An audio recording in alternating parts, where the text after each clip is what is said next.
Aloha! Hello. Test 1, 2. Let's see if this is working. I think I'm streaming. I need somebody to tell me if I'm streaming in chat. Please help me out. We are on a new link. We are on a new place. Somebody in chat, please tell me that you can hear me. Please tell me that that I'm streaming. If I need to increase my volume or whatever, yeah. Mitre, it's working fine. It's working perfect. So, welcome to the stream. So, what are we doing today? I have no idea. Outside of the fact that at 8 o'clock for me, PM, 8 p.m., which is right now, in 20 minutes from now, I will be launching this Kickstarter right here, the Quintessential Guide to Urban Encounters, a joint effort, a joint Kickstarter by me, Wally DM, and JVC Barry, which is the follow-up to, of course, the Quintessential Guide to Monster Encounters, which is this one right here. Awesome book, but we're going to make it bigger, we're going to make it better, we're going to make it a lot of other things. And other than that, I'm just here to just be here, right? To just answer any questions you have and about this project, about any of my other books or companies or projects that I'm working on right now, like the Simple system that I'm designing right now, and other adventures, whatever. If you want to know anything about anything or my life, I mean, I don't really care what you ask me. I'm an open book. I'm kind of like I'm European, so that means like a lot of American people have a really hard time actually grasping how open we are about stuff, but that's like completely normal here, so that's pretty cool. I'm also drinking milk, which isn't real milk. It's blend-based milk. Yeah. Excited for an urban encounter related book like this. Yeah, thank you. Evan, I never know how to say that. First of all, Evan, I'm gonna say Evan. Thank you so much for always being on my channel, always commenting, always supporting, always doing all of that stuff, supporting my Kickstarters, supporting my social posts, watching my videos, thumbing up my videos. Oh, by the way, thumb up the video, the live stream, below the live stream, please. That makes a difference. It actually makes a difference if you thumbs up the live stream. You got the name right. Yeah, but I said two versions, so I still don't know what it is that is right. It's Evan, right? So the Urban Encounter book is basically, so just to pitch it to you really quickly, welcome JF, by the way. Well, to pitch it to you real quickly, it's the Quintessential Guide to Urban Encounters, but set in to Monster Encounters, but set in an urban environment. And there's more. There's micro encounters. There's going to be a complete city of Average that we're working on, and all of the encounters will be like, we will be expanding the city of Average through the encounters. All of the encounters will have a place in the city of Average, and all of the encounters will eventually, like, all of the encounters can be like picked up and dropped in your campaign, in your urban setting, or an urban place in your campaign. Doesn't really matter what, where, or when it is.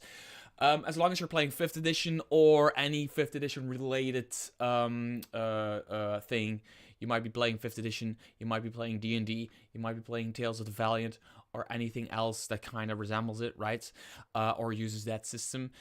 And you can pick those up, put them in your game. But also, you can use the City of Average as a whole in your campaign as well, or any of, like, anything in between, right? It's a spectrum, right? To the left you have like pick up and drop in your campaign, and to the right have use everything, and you can be somewhere in the middle.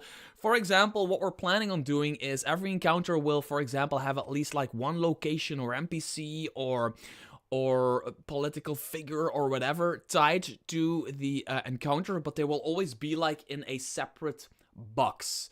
So there's this encounter, right? And then there's a separate box of how the encounter translates to the City of Average, where it is in the City of Average, and how this encounter can lead you into another encounter, basically, right? So there's 7 people watching right now, which were like 3 just 2 minutes ago, which means that I need to repeat myself. If you have any questions about anything or this project any other project, anything else. I'm just here to just like launch my Kickstarter at 8 p.m., which is in 15 minutes. And see if we can get this thing funded, basically. Let's see. Just to let you know, I sent you a message on Discord about Hymn of the Dragonflower. You sent me a message on Discord about Hymn of the Dragonflower? Okay. Oh, it's you. Okay. Okay, I wasn't connecting the dots. I'm just gonna heart this message really quickly and then flame and thumbs up and 100 and do all of that stuff. Hey, I'm gonna give you a Santa Claus. Why not give you a Santa Claus right there? So yeah, cool. Thanks. Yeah, I can launch it now. You know what? As soon as there's 10 people watching, I'll launch the Kickstarter. What do you think? Is everybody in here going to back it? By the way, there's going to be limited rewards. You can play with either me as your game master, Wally DM as your game master. There's other limited rewards. And do not go on the internet because there's too much porn on... Sorry, no. Don't go on the internet and don't go buy this right now because you can buy this for €6 through the Kickstarter as an add-on. So if you don't have the first book, you can buy the first book for $6 as a PDF, and it comes with a print code. So you can decide to pick up this version as well. Now, I have to be completely and totally honest with you. I'm going to confess something. I've already done that in a video, but not everybody knows that. Well, it's not a confession. It's just like an oopsie that we made kind of with the previous one. I don't know where I've put it. So this is the printed version from the previous Kickstarter, right? But we, somewhere down the line, we got the dimensions wrong. So which means it's not the same as the standards we are used to from RPG books. So it's not entirely the same, right? So you got this is a little bit like longer and a little bit... So people have been complaining about that. So what we did is, this is the print run from the Kickstarter. So what we did is we also have a high quality print version on DriveThruRPG of this, which will then give you that book as a US letter size, if I'm not mistaken. Is that the correct size? US letter? Which will then fit nicely with your other books just like that. Right, basically, that's actually what it is. So the original one, if you have the Kickstarter one, I don't know, somewhere in the communication between me and the printer, like the quality is really good, but somewhere in the communication between me, and I take responsibility for that, it got mixed up and it became A4, which is like the US letter equivalent, but in Europe. It's our kind of base thingy, right? So, does this book only have pre-mapped out urban encounters, or does it give a general guide to making your own urban encounters as well? Evan, really good question. We want to actually take kind of the same approach on that part as this, because I feel like there's so much guidance to creating your own encounters in like Game Master's Guides, especially details of the Valiant Game Master's Guide right now, which is probably the best Game Master's Guide ever made. Correct me if I'm wrong, but there's so much guidance in there that I don't know. I don't feel like I am the person to do that. Right? And if I don't feel like I'm the person to do that, I don't want to sell you a book where I'm like, yeah, I'm going to do that part of the book, but actually technically I'm like, why should people take that kind of advice from me? I consider myself pretty good at creating encounters, making them exciting and all that stuff, and that's why I'm using that talent of myself to kind of like create a book around that. But we want to do the same thing as we want to, of course, do an introduction. Like, last time we had an introduction where we had, like, a little guide on how to run monster encounters. We want to have the city kind of as an introduction, but then we want to flesh out the city through the encounters, like I said. But we also, for example, right here, there's these pink boxes right here, right? which we are gonna add again. So for example, you have this entire encounter written in like encounter language, basically, but then in our own language, it is as if we're speaking. You should read this in like my voice. Well, no, this is Wally DM's encounter, so you should read this in Wally DM's voice. And it is like these tips and tricks scattered across the book. So the point of that is that the more you you read the book and use the book, the more experience you'll get doing urban encounters, and the more you'll get insight in my, Wally's, and JVC Parry's way of thinking when we run or create urban encounters. Is that a question to your answer? An answer to your question? But that's basically what we want to do now. I wanted to add something to that, but I kind of don't remember anymore what I wanted to add to that. Now, we'll have something that we want to do, and this is actually a Wally DM. He wants to, well, we want to add, but it's because of Wally DM, somewhat more random rolling tables in the next one. So it's going to be, there's going to be urban encounters in here, just like there's monster encounters in this one. There's going to be urban encounters in it. But there's more going to be random rolling tables, but also micro encounters, and then there's going to be the bestiary. You've probably seen the preview page. It's right here. This is the preview page right here, where we have this quintessential bestiary, where we will just have every monster that we have ever created in the Quintessential series. Now, I'm calling it the Quintessential series, but it remains to be seen if it ever becomes a series, because we're now trying to fund the second book, meaning that we don't know if it's a series. But every monster in the Quintessential series will be also poured into the Quintessential bestiary, because they're all on the original monsters with their original art, with a little bit like lore to them, but more like general, not tied to the encounter, general lore about them as a bestiary, which you will also be able to pick up as a PDF, and you get a print code with that. Same deal, right? And then there's these micro encounters. I see Wally DM jumped in, lots of tables. Have you ever thought about doing the Quintessential Guide to Mercenary Contracts? And if not, what's next down the road? Well, actually, we have been spitting out so many ideas about that. There's Quintessential Guide to role-playing encounters, Quintessential Guide to dungeon encounters, Quintessential Guide to, I love mercenary contracts, but I would like to keep like the Quintessential Guide to XX encounters. That title, I would like to keep that title. But that's just me. That's not Wally DM talking or whatever. Me and Wally DM are like the main people who work on this. So I don't know. I actually like the idea. Mercenary contracts. Mercenary contract encounters. Something like that. Yeah. Thanks for addressing my question. All sounds amazing. My pleasure. It is almost 8 o'clock. Should I just like launch the Kickstarter right now? Should I do it? Should I launch the Kickstarter right now? I feel like I just wanna launch it. So I said when 10 people are watching, I will launch it. So there's like one more needs to join, and then I'll launch it. Why not? Nightly encounter. Oh yeah, nightly encounters. Hi Kevin. Hi there. Okay, I had to cancel tonight's session of Wrath and Glory. We're playing. So okay. So first of all, Kevin is in the chat. I need to talk about Kevin, which is actually a book. It's a movie. We need to talk about Kevin. That's a movie.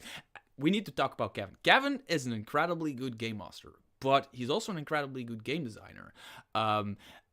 He has created World War II rules for Wrath and Glory, which is originally Warhammer 40k. Meaning, we played a one-shot Warhammer 40k where he's the game master. I've been his game master for years, right? for 5th edition and Tales of the Valiant. And then I was like, I want to play again. And he was like, let's play Wrath and Glory for Warhammer 40k. I was like, just give it a try. We give it a try. I liked it. There's stuff to be said about the system, but I'm going to do that in a review. And then he was like, you know what, guys? What if we play a World War II, but like a kind of like a alternative World War II version of this, right? And we so kind of like Red Alert meets Wolfenstein meets that kind of stuff, right? And I looked at the character sheet. I literally looked at the character sheet, and I was like, yes, this would really work for World War II. And then he started like kind of changing. He doesn't need to change a lot of stuff around. He just created like I don't know, weapons and some minor rule changes. But other than that, Wrath and Glory is perfect for alternate World War II. And we're playing that right now. And I should have been at the session tonight. But that is because I should have launched the Kickstarter last week. But due to reasons outside of my control, I wasn't able to do that. And I needed to do it on a Tuesday because Kickstarters launch on a Tuesday. RPG Kickstarters launch on a Tuesday. Tuesday. So I needed to launch it today. Sadly, it needs to be in an evening so that American people are actually awake when I launch it. Yeah, I'm so fucking I'm so freaking sorry, Kevin. But I love you. I really love you. I'll bring extra soda and candy to this session or whatever. I don't know. I'm logged. Okay, I'm logged in. Feel free to launch. I saw the number 10 right here just a little bit ago. So I'm just gonna do it. It's 4 minutes to the clock. I need to go here. It would be funny if it now says like you cannot launch, right?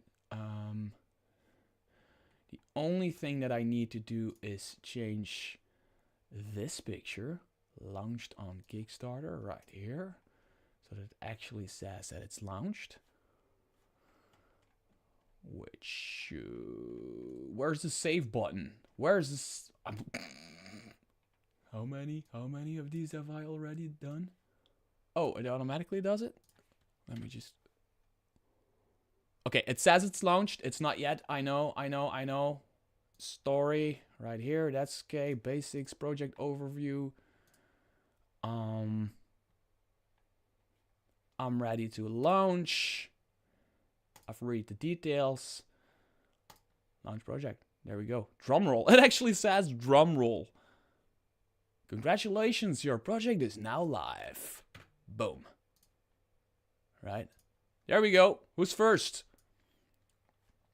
Who's first?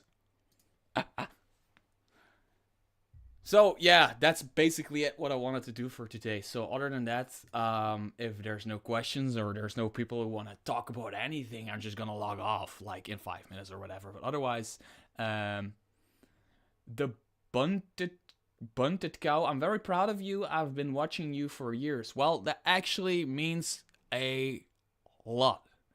I don't know if I don't recognize your name because I have like a photographic memory. So, like, for example, Evan Stafford is somebody who keeps commenting on my channel. Also, he's the Blind Jedi, who I know from my Discord channel. By the way, join my Discord channel if you want to join it.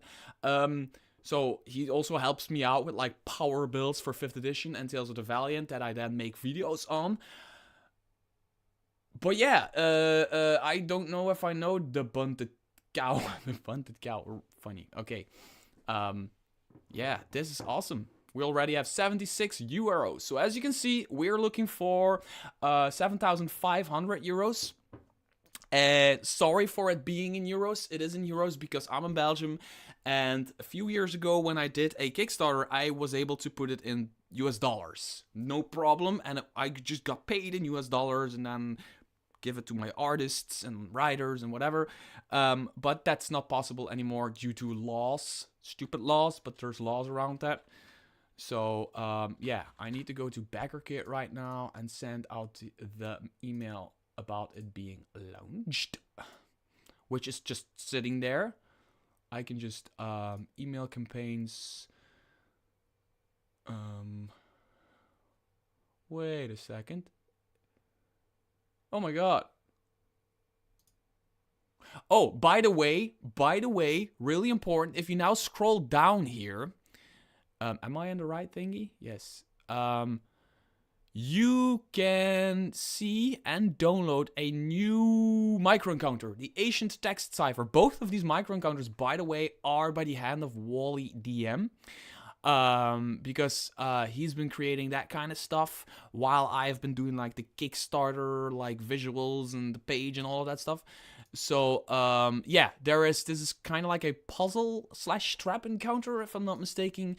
And then there's Bubble Trouble, which is a really funny title, and that's what we're going for, right? Serious but goofy at the same time, right? Same as the Quintessential Guide to Monster Encounters, which is literally a desert rose trying to kill a party, and the other dude is pulling the other dude from the quicksand. It's silly, but it's fun. It's D&D. It's meant to be silly. For me, RPGs are meant to be silly. So yeah, you can hit that, and then it downloads as a PDF, and you can just use that. So let me see. So do we have backers? Oh, we have backers. We're at 427 backed. Scott backed. Thank you. The Bunted Cow backed. Thank you. The Buntaku. Okay, I get it now. Evan backed it. The Buntaku backed it. Okay, great. Thank you so much. I need to send out an email. I need to just go here, but I will also be here, and then okay. So customize this email. The Quintessential Guide to the Bronze Merger Cow is now live.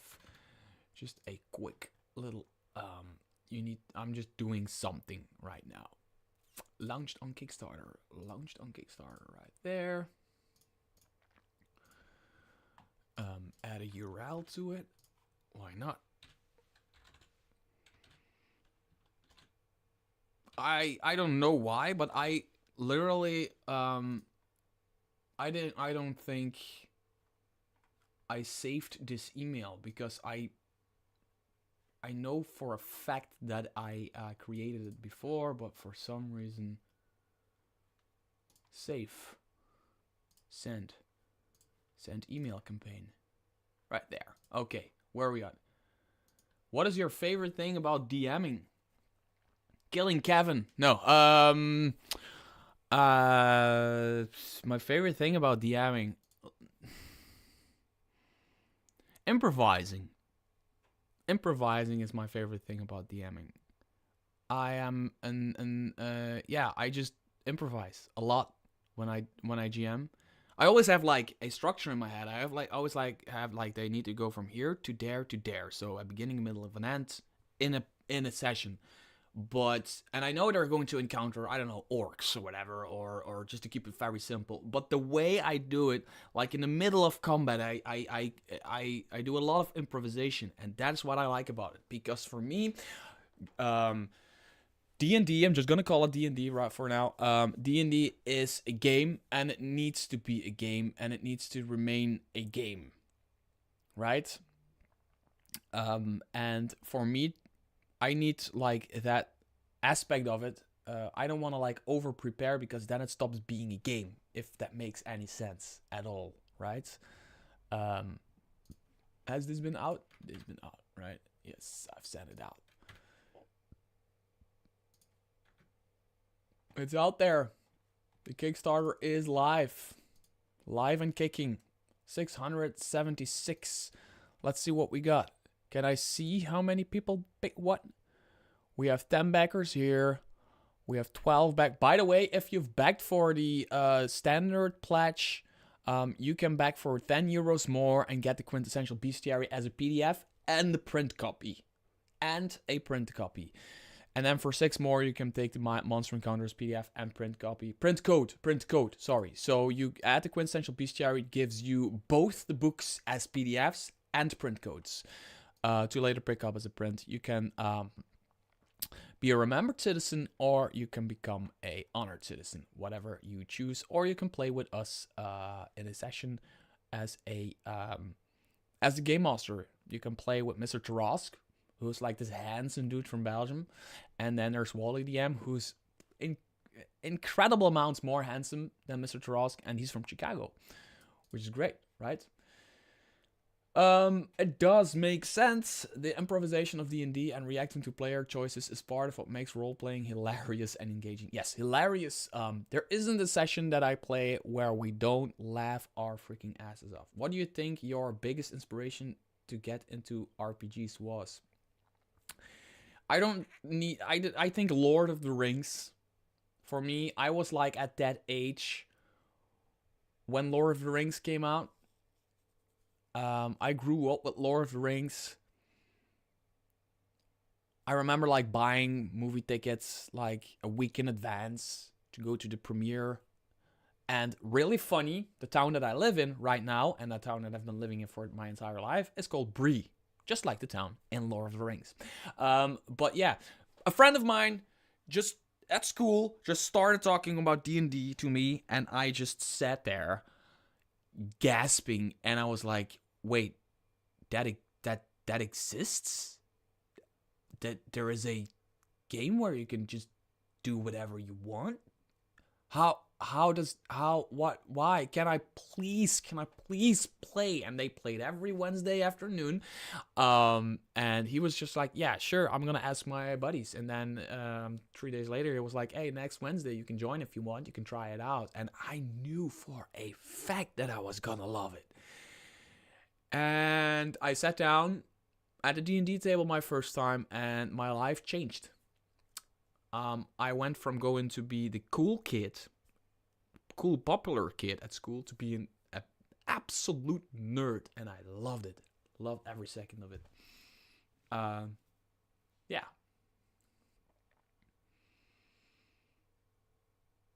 Wait, if you are from Chicago as well, why is your nickname the Bunte Koe? You speak Dutch? Do people in Chicago speak Dutch? Why have I always been speaking English to Wally DM? Yeah, I don't know. So if you want to support extra or whatever, make sure to pick up one of the add-ons. Everything that you pick up extra will be added to will be added to like the final amount here, to the funding goal. If we fund, there's always going to be stretch goals as soon as we fund, that kind of stuff. Yeah, I'm part Dutch. Oh, cool.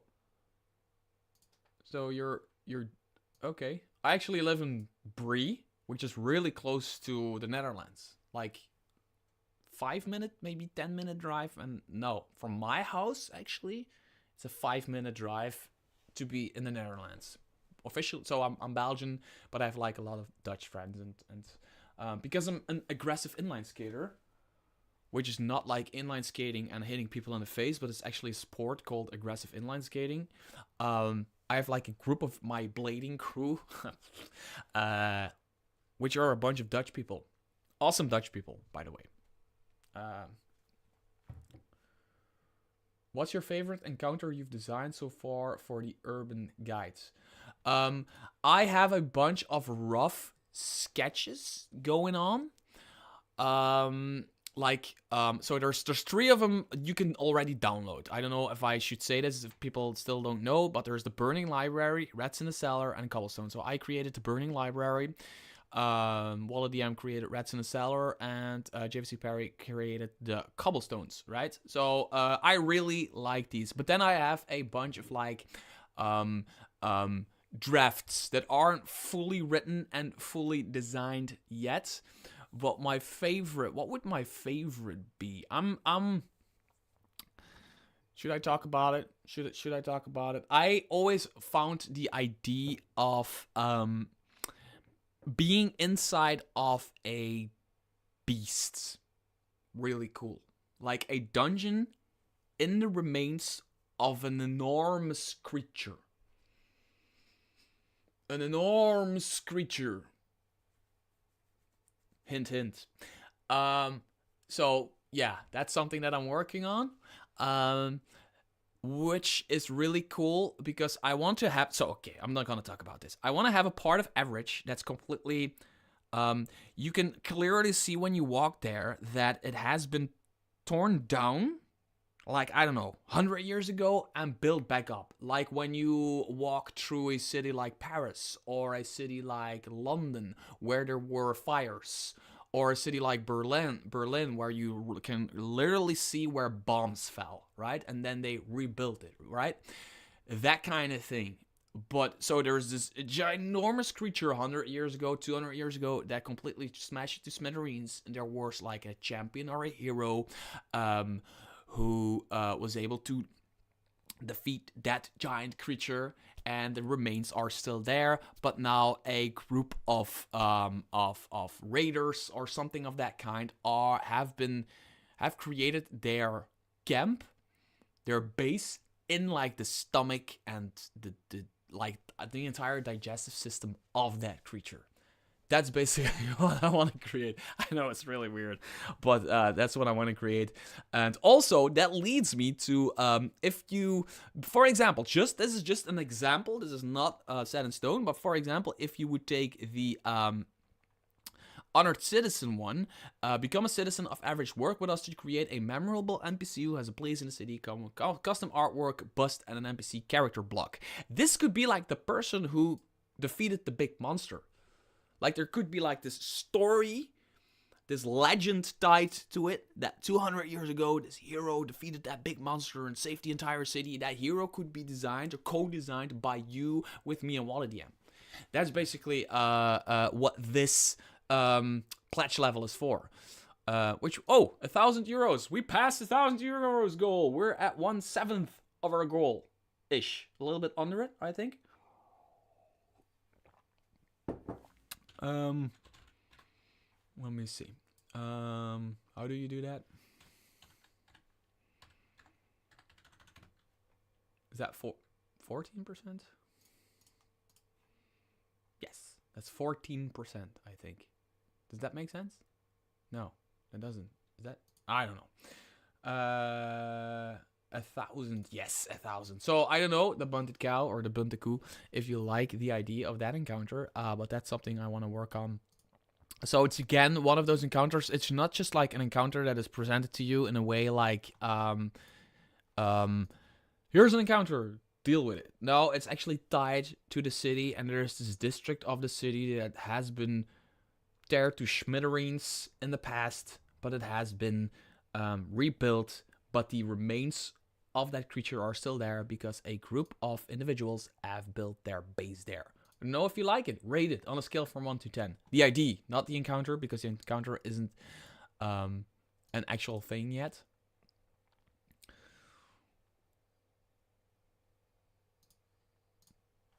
So yeah, so I have two screens open. One says we have 800 and the other one says we have 1,008. Now it now it resets. So yeah, no stretch goals yet. Maybe I should add that to the thingy, but as soon as we fund, we will have stretch goals. But for us, like, we want to fund this thing, right? And often there's like these stretch goals, and I often feel like they are an afterthought.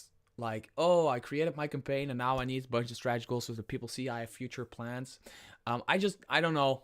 There might be stretch goals on the page tomorrow. I might change my mind, but I was like, I'm gonna add these stretch goals when we fund. Like, hey, we funded, the book is coming.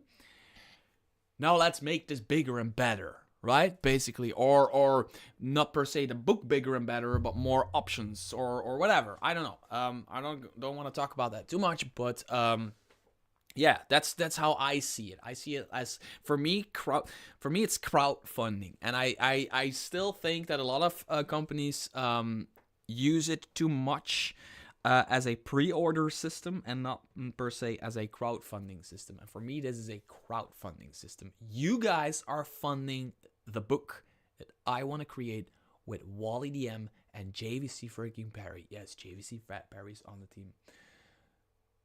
Has anybody picked up the play game add-on yet? I don't think so. I can see that. Can I see that?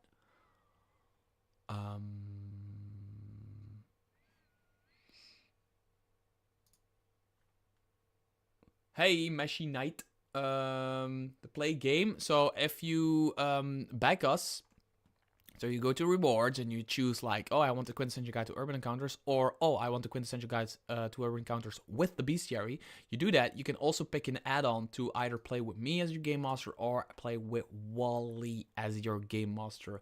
But I sincerely do not know where exactly I need to. I might have to go into my backhand real quickly here. And backer report maybe. Oh no. That's the dashboard. Let me see. Reward popularity. The Quintessential Bestiary is the most popular reward right now, which is cool. We have 25 backers for the Quintessential Bestiary and 16 backers for the base thingy, and then one backer who just pledged €1 because I do not know why. Pledged. I cannot. I don't know how to see if somebody picked that up already. I don't know. I will probably. There's probably a button for it, but I cannot. I cannot for the life of me find that right now. Continue. Ooh, all add-ons. Play with Mr. Rosk. One person wants to play with me, Vic Morris, and the same person wants to play with Wally DM. So, as we are right now, Wally and I are gonna run a game for Vic Morris. So, we might just want to run 2 games with the 3 of us. Because, yes, Wally DM, to answer your question, there's one person right now who's picked up the play with me thingy twice. Once for you and one for me. Are you launching a book? Yes, this is the Quintessential Guide to Urban Encounters. Oh, okay, so you're really not on the... Okay, so, real quick pitch. This is the Quintessential... If you look at your screen, Meshy Knight, the Quintessential Guide to Monster Encounters is a book that I did a long time ago, and people liked it. There were some things that people had critique on, which is absolutely great and normal. And this is the follow-up to it, the Quintessential Guide to Urban Encounters, which is exactly what it says it is, a book with an entire city, encounters that are tied to the city, but are also standalone, so you can pick them up and place them in your own city, with places to go and people to meet built into the encounters, so we're fleshing out the city through the encounters. That's basically a really quick way of saying what we're doing. Meshy Knight. I don't know if you're still in here, Meshy Knight, but basically, yeah, that's what we're doing. So yeah, we actually have one backer who play with Mr. Tarosk, play with Wally DM. I can see that. That's great. We're 1,200 euros into our 7,500 euros goal. We're getting there. Slow but sure. Oh, no problem, Meshy. So you can just click the link. The link is in the description, and you can just read over. Also watch the trailer that is on the Kickstarter page. But you can also just like read the campaign. There's preview encounters you can download. Like there's 3 preview encounters you can download: a burning library, rats in the cellar, and cobblestones. There is a bestiary that we're doing for it, which is an extra thingy. There's going to be urban encounters, micro encounters, full-fledged city, GM tips and tricks all across the book, just like the first book. You can pick up, by the way, the first book as an add-on for only €6, which comes with a print code, so you can print it for yourself. So €6 for the PDF, and then a print code that comes with it. So if you you want both books, the entire series, you back it on a base level, then take the add-on. All monsters are original, and there's micro encounters that you can also download already. On the page, you just click this right here, and it just downloads this as a PDF. There's this puzzle trap encounter by Wally DM. And then there's Bubble Trouble by Wally DM, which is a monster-ish encounter. It's an elemental, kind of large elemental. It's a bubble elemental. You might notice that I'm kind of losing my voice. That's because I've been to an aggressive inline skating event, like the largest in the world, Winter Clash, in Eindhoven, which is in the Netherlands. Saturday, and I yelled on the top of my lungs because two of my friends were actually riding in the competition, so I had to support them, of course, with my voice from the back. That is why I'm losing my voice right now. Can't wait to use some of these with my 13-year-old son and his buddies. We play every Friday. That's so cool, man. Like, my kid right now is 5, almost 6. And my youngest is 2, almost 3. So my youngest, I've played some like... I forgot the name of the RPG. That's like a really simple version, specially designed for kids. With him, we call it the adventure game. That's how he calls it, how he names it. It's the adventure game. Played like 3 sessions, and he absolutely loves it. But I cannot wait to actually, like, when he's like, I don't know, when he's like 8, 9 years old, I think he's going to be so into this. Let me see. 5e only. Yes, this is 5th edition. But yeah, 5th edition is a broad spectrum, right? If you play Tales of the Valiant, or you play any other 5e equivalent, then you can probably play. You can basically play this, right? What have you learned since the Isle of the Dreaded Cursed as far as writing modules and adventures? What advice would you have for somebody who's just getting into the scene? Wow, that's a good one. What advice have you learned since Isle of the Dreaded Cursed as far as writing modules and adventures? What advice would you have for somebody who just getting into the scene? Isle of the Dreaded Cursed was, of course, an adventure. That I've written with JVC Perry, and I've done a lot of one-on-one video calls with JVC Perry to get that adventure written. I'm really happy. By the way, you can pick that up as an add-on also in this thing. Start. It's gonna sound super duper dumb and might be like too obvious. Don't just start writing. Start with a roadmap. Like, I had this entire adventure idea in my head, and he was like, Mr. T, chill. Okay. So, we're gonna open an empty document, and we're going to make a roadmap. Like, this happens, and then it might split up into like 2 paths, and then the paths lead into like the same ending, whatever, right? So, 2 paths to the same ending. Basically that. Before that, I was always just like, for my smaller stuff, I was always just like sitting down and writing. And I just started writing, and that is when you get into trouble, because then you make mistakes, because in continuity. But when it comes to adventure writing, you need to have a roadmap. Yeah, basically you need to have a roadmap. That's the one thing that I've learned from working with JVC Perry. Now, there's like a 1,000 things that I learned from working with JVC Perry. Just like this is not something that I can quantify, but it is just like by writing adjacent to JVC Perry. So he wrote parts of the adventure and I wrote part of the adventures. I needed to work really hard to be on his level of writing. So I wrote a piece and then he wrote a piece, and you could clearly see that his piece, because he's just an experienced writer and he's awesome, was just better than my piece. And I had to like rewrite it, and I had to like find, we as a team had to like find a common language. It's exactly the same as how I got into, I'm like a above average bass player.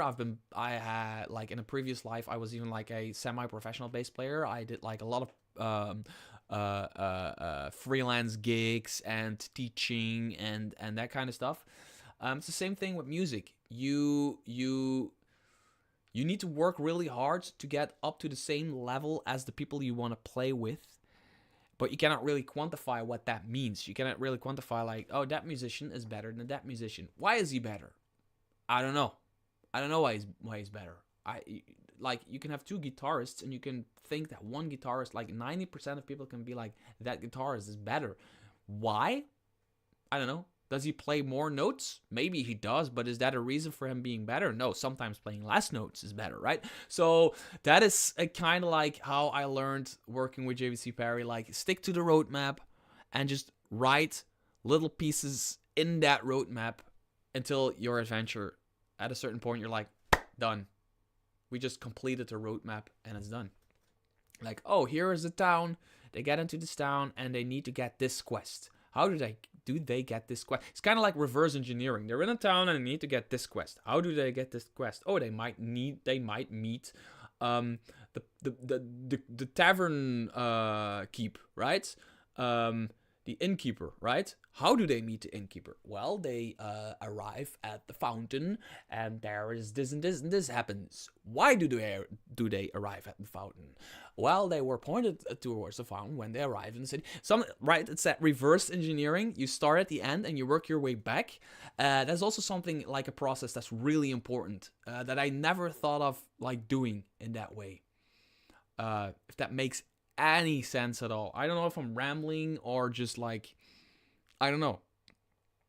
That's just, yeah. Make a roadmap and reverse engineer your way through it. Mine started with 5E system was when he was 11. 11 is great. The problem that we face is that there's no Dutch version of Dungeons and Dragons, right? Now, almost every person in Belgium learns English almost as good as I can speak English.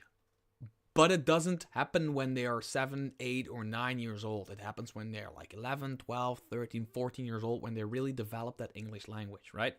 So they might have to be a little bit older to like get all the rules and read all the spells and all of that. But at the same time, it could also be like a super good way for them to become better at English, because they need to make sure they get the rules. They need to make sure they understand the spell they're casting or whatever. So they need to read stuff, and if they don't understand the part of the spell description, they ask, and then you're like, that means this and this and this and this. Oh, okay, and they learn it. So it would be a really good teaching tool for English, I think, and math and everything, basically.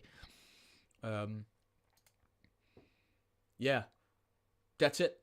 What time is it? Oh, have I been streaming for an hour? Holy 50 minutes. Damn. For your personal games, what kind of campaign do you run? Sandbox, episodic? An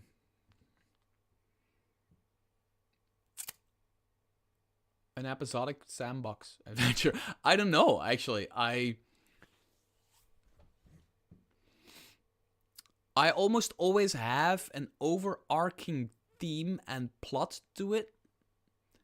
And I lead my groups through a string of adventures that lead to that point. But the thing is, I really like the idea of running sandbox. I really like the idea of players having complete and utter freedom. But for some reason, I am so lucky with the players that I have at my tables. They're always just following my lead. Like, they don't even mind getting railroaded. It's like, I don't know, playing a story-driven first-person shooter. You're playing Gears of War, right? A story-driven first-person, narrative first-person shooter, is that the name? You don't mind being pointed towards where you need to go. If you play Tomb Raider, You don't mind being like, oh, I need to go there, and you need to figure out how you go there, but you know where to go, and there's like one path that goes there, and you just need to solve puzzles and work through challenges in order to get there, but you know how to get there. And my players never seem to mind, actually. When I present them with a dungeon, they almost always go into the dungeon.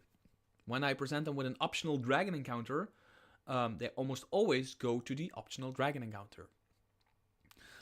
It's even like dragon encounters, dragon encounters are my one optional thing.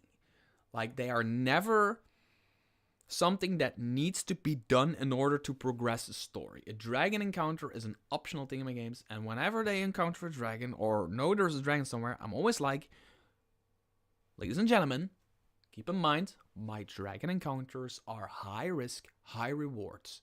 The chances of a character dying, at least one character dying in a dragon encounter, are really, really high. But there's also high rewards tied to it. But they always go for it. They always, without exception, go for the challenge.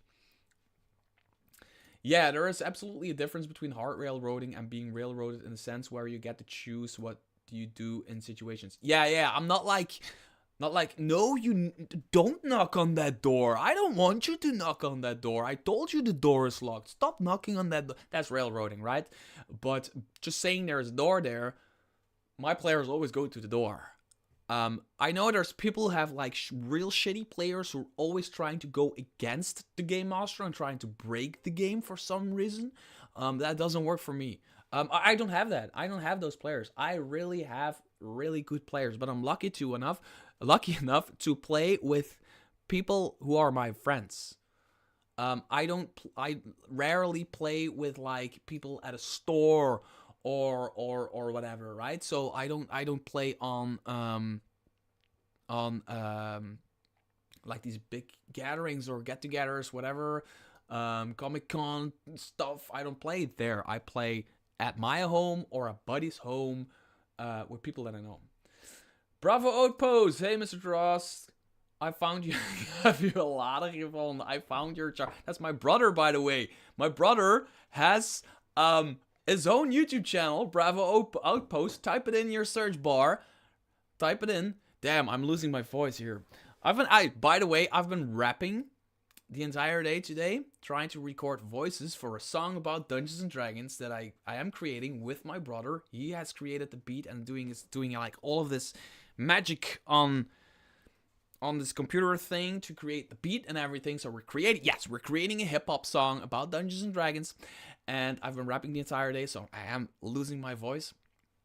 And he has found my charger because I was at his home recording bass guitar for the song, and I forgot my charger. Basically, I forgot my charger at his home, and now type in Bravo Outpost in your search bar. I know. Can I do a link in my own chat?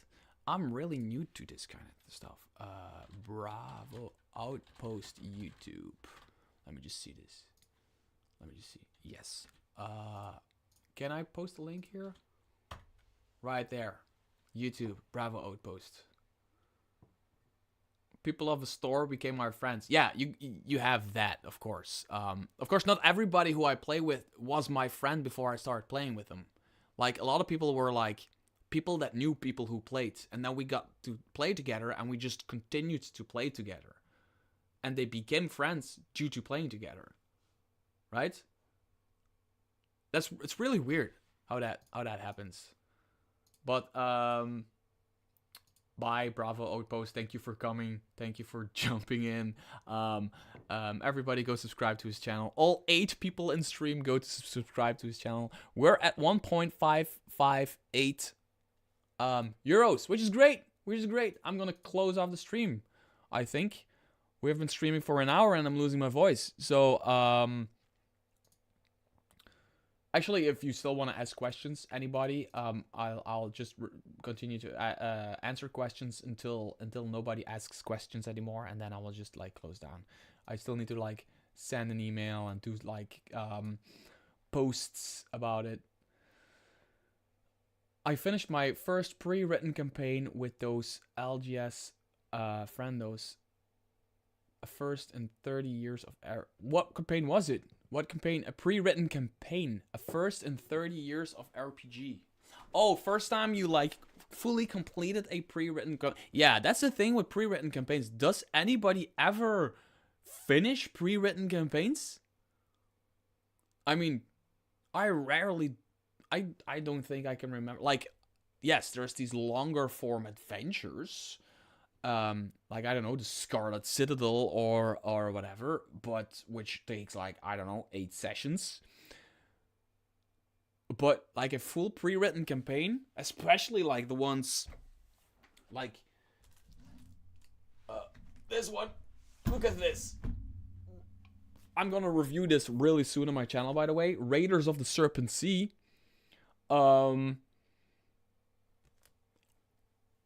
Like, who finishes this? This is big. This is huge. Who finishes this kind of stuff? I mean, I don't know. I don't know. It might be just me, but yeah. Pre-written campaign. I got too far off book to finish full adventure paths, and I got too far off book to finish full adventure paths and pre-written campaigns. Lol.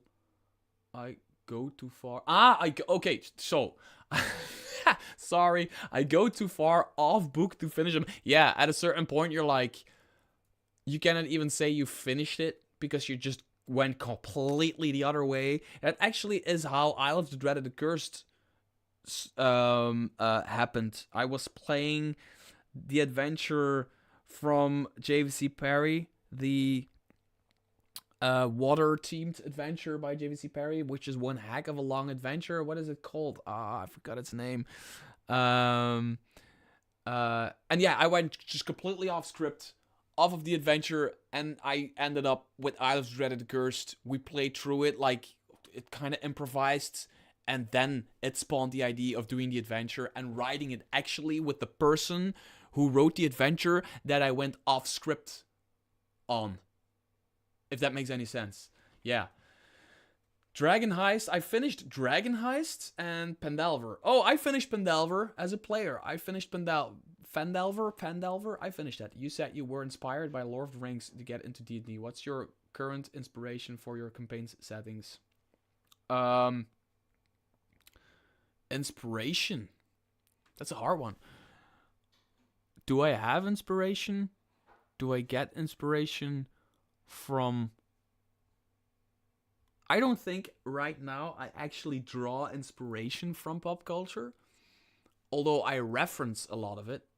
Like, I reference a lot of, like, when I'm playing, I reference, like, this and this and this happens. You know, like in Back to the Future, when Marty McFly does this and this, that happens. So I do a lot of that, like Lord of the Rings, Back to the Future, Star Wars, I don't know, Dune, the Gremlins, that kind of stuff. So, but that's not, like, really inspiration to play the game or run campaigns or write campaigns or anything like that.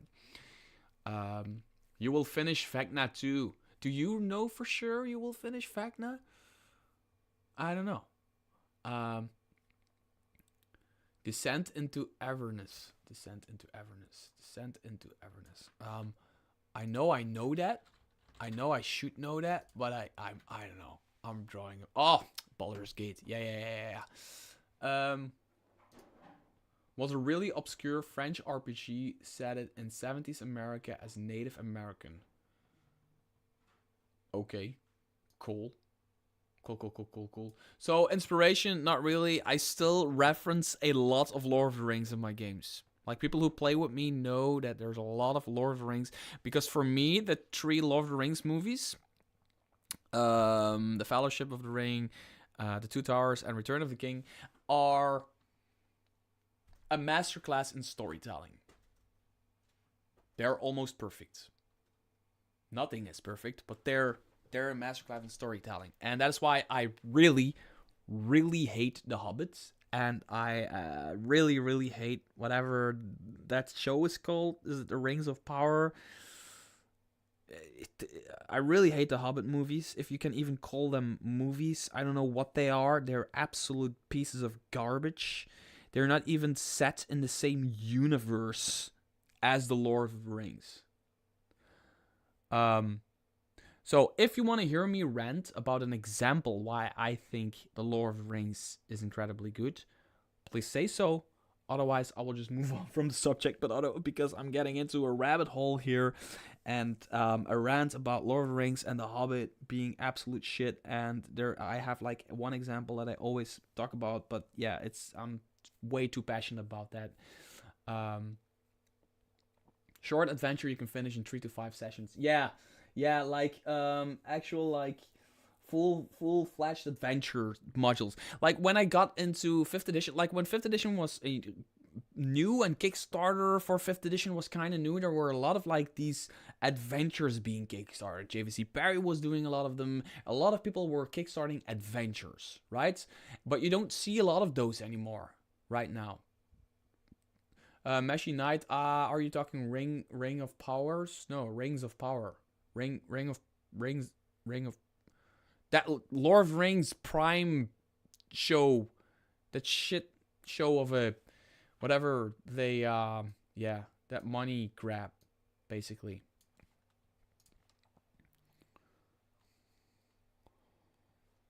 Oh, my girlfriend just texted me. She found a typo on the Kickstarter page. Thank you. And she's asking €5 for finding the typo, but she's completely forgetting that she already sent me the typo. So she's charging me something. Yeah, that doesn't make sense. Yeah, the TV show is shit show, but the Hobbit movies, I don't know. I don't know where to start. Okay, I'm gonna do this. If you want to log off, you can log off, but I'm gonna rant about Lord of the Rings really quickly. Okay, here's the thing. This is why I hate the Hobbit movies. They are not set in the same universe. In Fellowship of the Ring, the Lord of the Rings, for the first Lord of the Rings movie, it's set in a boots on the ground, hard universe. It punishes you for every misstep that you take. For example, there is the scene when they're in the mines of Moria, right? And there's the staircase that is loose. You are watching, I don't know, 10 minutes, maybe 5 minutes of a party of adventurers trying to get over a little gap in that staircase, and they need to wiggle that staircase, and they need to push each other over, and they need to grab each other's beard in order. That's pure Dungeons and Dragons right there, right? They need to pull one's beard in order to get over their staircase. The elf just jumps over, and everybody's throwing each other, and they're like working together to get over that. It takes like 5 minutes, 10 minutes, I don't know. It is tip of your chair suspense right there, right? Then you have the Hobbit movie, and you have a bunch of freaking dwarfs, which are, by the way, the same race as Gimli, the person who needs to have his beard pulled in order to get over a gap. Okay, he had armor on and all that stuff, I know. Suddenly, they're like going through a river or fighting a bunch of, I don't know what creatures it were, and tossing weapons at each other, and then they catch that weapon, they knock one out, and they toss the spoon to the other person, and he knocks one out, and he tosses the spoon to that person, he knocks them out. Which in like a D&D session would be pretty damn cool, but it's just not the same universe. It is not the same rules of physics apply in the Hobbit universe as in the Lord of the Rings universe. That is why I hate the Hobbit movies. Lord of the Rings tells a full story about a gap in a staircase. Yeah, I know I'm ranting. I know I don't know why the stream is moving to me ranting about the Hobbit movies, but that's, yeah, I don't know. The Hobbit and Rings of Power do the same mistake. Firstly, they change key and important parts of the lore history to make it more Hollywood, and the reliance on bad CG makes it feel terrible. Yes, that is a point, but it is not even. That's even like, yeah. For me, it's the laws of physics. It's the laws of physics. It's just gravity does not apply to those dwarfs. Why does it apply to Gimli? Right? Lord of the Rings is as good as it is because it's a group of misfit adventurers who have no chance in hell of succeeding, but they succeed on pure willpower, teamwork, and all of that stuff. So yeah. that is, yeah, I don't know. That is basically what I wanted to say about that. But I'm gonna close down the stream right now, if you guys are okay with that. We're on 1,666 euros. Let's see if we're still on there. Yes, we're still on there. If you want to support us, me, Wally DM, or JVC Parry or JVC Parry, go and grab the free encounters. Go and grab an add-on to play with us. Go and grab the bestiary as an extra. Prices are, it's really well priced, if I say so myself. I think we can absolutely nail this if we work together. So other than that, thank you so much for coming, everybody. How do I close down the stream? Oh, right here. Thank you so much for coming, everybody, and until next stream, bye-bye.